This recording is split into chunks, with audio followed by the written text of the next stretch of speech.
Siis pelkkä tää mac and cheese näyttää jo niin hyvältä, että vois vetää suoraan naamariin tästä vaan.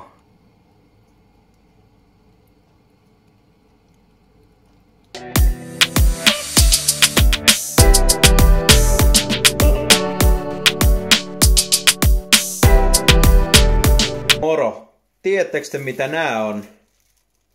No ne on pitaleipiä.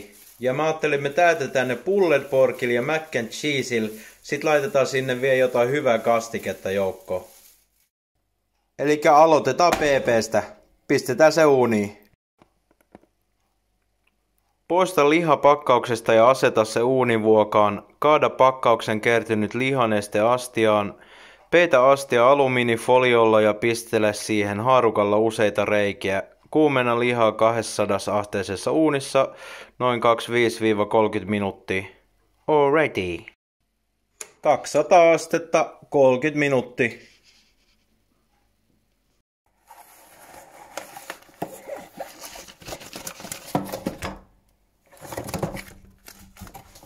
PP on vuossa, seuraavaksi folio päälle.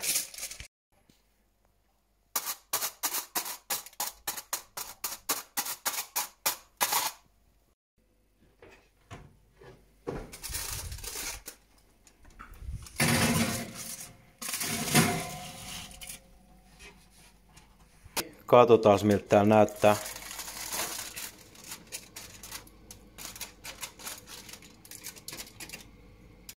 75 astetta piti olla. Kokeillaan Inkbirdillä, että mitä näyttää.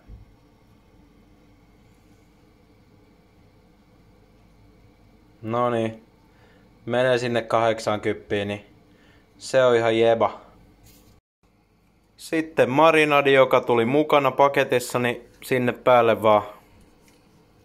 Ja sit revitään haarukalla. Kas näin. Ja sitten ihan perus myllyn makaroni.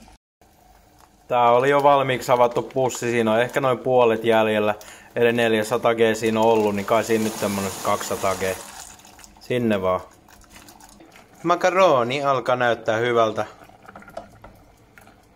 Vedet pois. Levy pois päältä.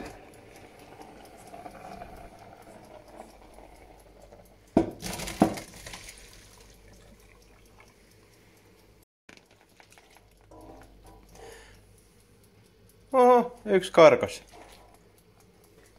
Back to the kattila. Ja se juusto mitä mä tuun käyttää niin on ihan tämmöstä perus oranssia cheddaria. Ja sit mulla on yksi avattu pussi tämmöstä chipotle juustoraastetta. Niin mä pistän vähän sitäkin.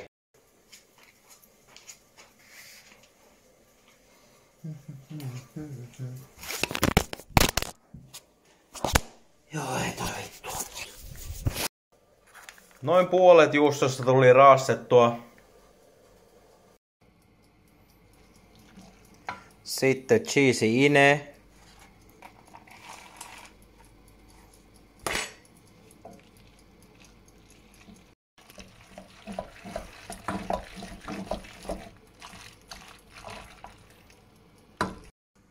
Sitten tulee snadi suola ja pippuri tohon mac and cheeseen.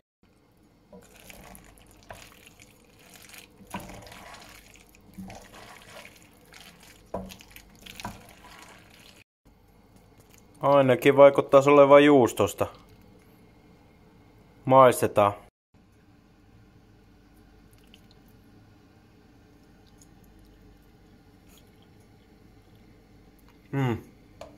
Hyvä suola ja pippuri, ei tän tarvi mitään lisää. Pitaleivät mikroon hetkeksi, niin niistä tulee lämpimiä.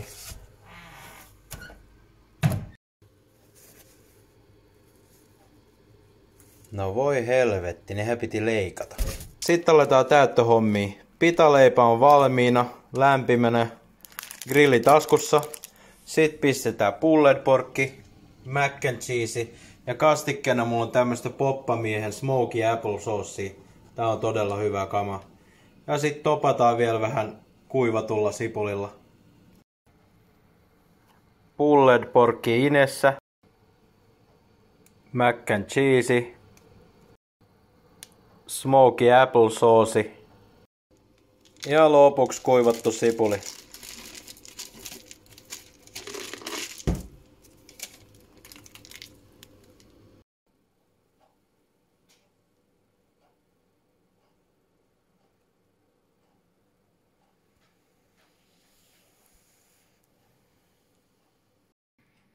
Sitten se paras hetki eli maistaminen.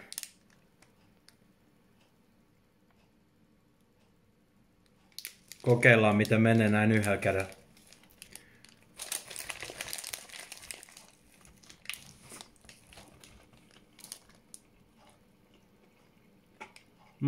Toimii.